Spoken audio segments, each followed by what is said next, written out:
Good morning, children. Sai Ram, and welcome back once again. So, children, in previous video, as you know, we have started NCERT class 9th, History, chapter number 4th, that is Pastoralist in the Modern World. So, children, in this video, we will continue with this chapter, and this is part 2. Okay, before moving ahead, let's take a quick recap what we have discussed in the previous video. So in previous video we have discussed about the pastoral communities of India and their movement, right? So basically this India map indicates the location of only those pastoral communities that we have discussed in this chapter. And along with this there are many others living in various parts of India.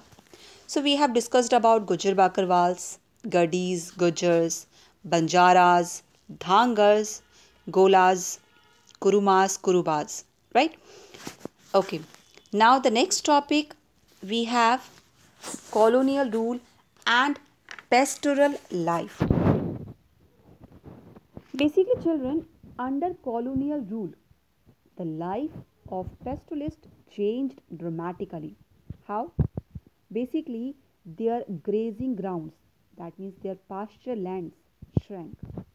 Even their movements were regulated, and the revenue they had to pay also increased. Their agricultural stock declined, and their trades and crafts were adversely affected. How? First thing is the colonial state they just wanted. Basically, under the colonial rule, the colonial state they just wanted to transform all grazing lands into cultivated farms. Okay, so first thing, the colonial rule they just wanted to expand cultivation. Okay, because of the following reason. First, land revenue, as we know that land revenue was one of the main sources of its finance. By expanding cultivation, it could increase its revenue collection, and it could at the same time produce more jute, cotton and wheat and other agriculture produce that were required in England. So basically, to colonial officials, all uncultivated land appeared to be unproductive, and it produced neither revenue nor agriculture produce. So basically, they just seem as waste land because all uncultivated land appeared to be unproductive for them, right? So it was seen as wasteland. They needed to be brought under cultivation. So basically, from the mid 19th century, wasteland rules were enacted in various parts of the country. Okay, in mid 19th century, wasteland rules they were enacted in various parts of the country. Actually, by these rules, all uncultivated lands were taken over and given to the select individuals.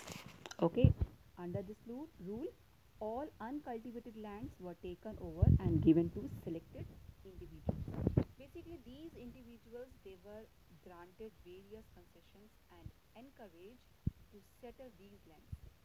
Some of them they were made headmen of villages in the newly cleared areas, and in most areas the lands taken over were actually grazing tracts used regularly by pastoralists. So, expansion of cultivation means the decline of pastures and a problem for pastoralists. Is it clear?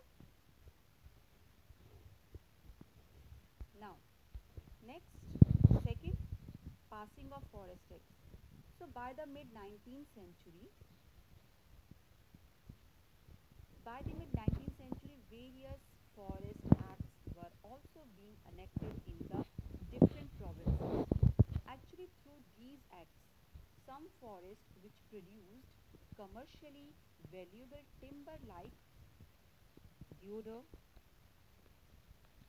or sal were declared reserved. Okay, basically by the mid 19th century, some forests which produced commercially valuable timber were declared reserved. Actually, in these forests, no pastoralist was allowed access to these forests, and other forests, they were classified as protected. Clear? Some forests they just declared reserve, and other forests they were classified as protected. So in these, some customary grazing rights of pastoralists were granted, but their movements were severely restricted. The colonial officials believed that actually the grazing destroyed the saplings and young shoots of trees that germinated on the forest floor. The herds trampled over the saplings and munched away the shoots, and this prevented new trees from growing. Okay, so basically, these forest acts changed the lives of pastoralists. They were now prevented from entering many forests. They had earlier provided valuable forage for their cattle. Even in the areas they were allowed entry, their movements were regulated. They needed a permit for entry, and the timing of their entry and departure was specified. Even the number of days they could spend in the forest was limited now after these forest acts. So pastoralists could no longer remain in an area if forage was available. The grass was basically secluded and the undergrowth in the forest was ample. They had to move because the forest department permits that had been issued to them now ruled their lives. The permit specified the periods in which they could be legally within a forest. And if they overstayed in the forest, so they were liable to fines. Okay. Now, next, the third reason is British officials were suspicious of nomadic people. Colonial government suspicious of nomadic people. Actually, they distrusted mobile craftsmen and traders who hawked their goods in villages, and pastoralists who changed their places of residence every season and moving in search of food, in search of good pastures for their herds. So basically, the colonial government they just wanted to rule over a settled population. That's why British officials were suspicious of nomadic people. Actually, they just wanted to rule over them. They wanted the ruler people to live in villages, in fixed places, with fixed rights on particular fields. And such a population was easy to identify and control. So those who were settled were seen as peaceable, and law-abiding. Those who were nomadic were considered to be criminal. So basically, Britishers, the colonial government, they just passed Criminal Tribes Act. In 1871, the colonial government in India passed the Criminal Tribes Act. Now basically by this act, many communities of craftsmen, traders and pastoralists were classified as criminal tribes. Clear? First thing is Criminal Tribes Act, it was passed in 1871, and by this act many communities of craftsmen, traders and pastoralists they were classified as criminal tribes. They were stated to be criminal by nature and birth. Once this act, that means Criminal Tribe Act, came into force, all these communities, that means craftsmen, traders and pastoralists, were expected to live only in notified village settlements. They were not allowed to move out without a permit. The village police kept a continuous watch on them. Now, the next reason is fourth. So, basically, to expand its revenue income. Okay, the fourth reason is to expand its revenue income. The colonial government looked for every possible source of tax. So, next reason is grazing tax.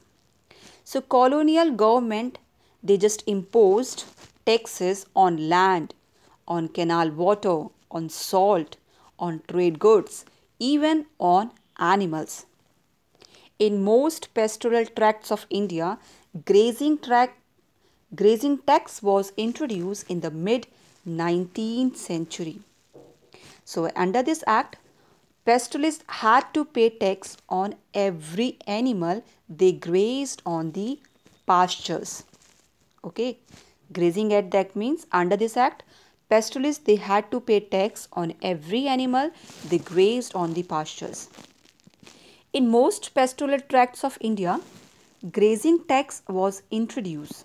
Okay, the tax per head of cattle went up rapidly, and the system of collection was made increasingly efficient. Then, in the decades between the 1850s and 1880s, the right to collect the tax was auctioned out to contractors, and these contractors they just tried to extract as high a tax as they could to recover the money they had paid to the state and earn as much profit as they could within the year.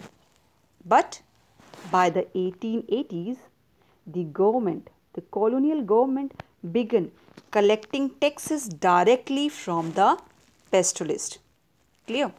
In the decades between 1850 till 1880s, the right to collect the tax was auctioned out to the contractors. But by the 1880s, the government began collecting taxes directly from the pastoralist. Each of them was given a pass to enter a grazing tract. A cattle herder had to show the pass and pay the tax. The number of cattle heads he had, the amount of tax he paid was entered on the pass. So, this is how the pastoralist life changed dramatically under the colonial rule. So, is it clear? Okay. Now, move on to the next topic. How did these changes affect the lives of pastoralists? Basically, these measures led to a serious shortage of pastures. Under the colonial rule, actually, it led to a serious shortage of pastures. When grazing lands were taken over and turned into the cultivated fields, so the available areas of pasture land declined. And similarly, the reservation of forest. After enacted the Forest Act, some forests they declared reserve, and other forests they classified, basically protected. So similarly, the reservation of forest meant that shepherds and cattle herders could no longer freely pasture their cattle in the forest. And as pasture lands disappeared under the flood, the existing animal stock had to feed on whatever grazing lands remained, and this lead to continuous intensive grazing of these pastures. Usually nomadic pastoralists grazed their animal in one area and then they just moved to another area. But these pastoral movements allowed time for the natural restoration of vegetation growth. When restrictions were imposed on pastoral movement, then what happened? Grazing lands come to be continuously used and the quality of pastures declined. And this in turn created a further shortage of forage for animals. Underfed cattle died in large numbers during scarcities and famines. Now, how did the pastoralists cope with these changes? Or we can say that how did the pastoralists manage with these changes or face all these problems? Pastoralists reacted to these changes in a variety of ways. How? First thing is, some pastoralists they just reduced the number of cattle under the colonial rule, right? Here we talk about under the colonial rule. So pastoralists reacted to these changes in a variety of ways. Some of them they just reduced the number of cattle in the herds since there was not enough pasture to feed large numbers. Other, they discovered new pastures when movement to old grazing grounds became difficult.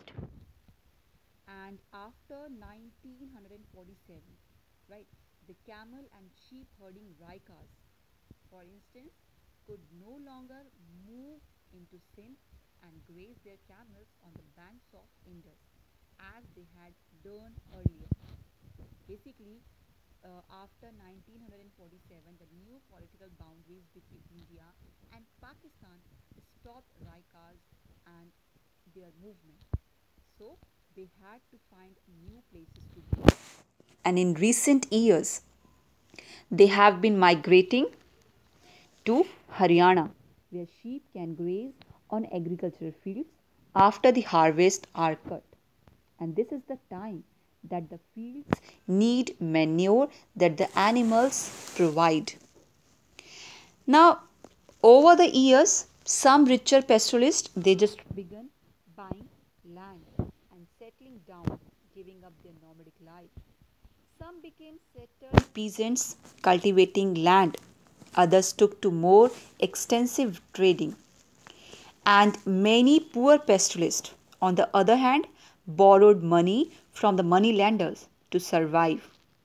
At times, they lost their cattle and sheep and became laborers, working on fields or in a small towns. So, yet pastoralists not only continue to survive in many regions, but their numbers have expanded over recent decades. When pasture land under the colonial rule, when pastures land in one place was closed to them, they changed the direction of their movement. Even they reduced the size of the herd, combined pastoral activity with other forms of income, and adapted to the changes in the modern world. Many ecologists believe that in dry regions and in the mountains, pastoralism is still ecologically the most valuable form of life. So, such changes were not experienced only by pastoral communities in India, in many other parts of the world. New laws and settlement patterns forced pastoral communities to alter their lives. So, how did pastoral communities elsewhere cope with these changes in the modern world? So, children, that's it for this part. Now, in next video, we will discuss about the pastoralism in Africa. So, thank you. Have a nice day and take care.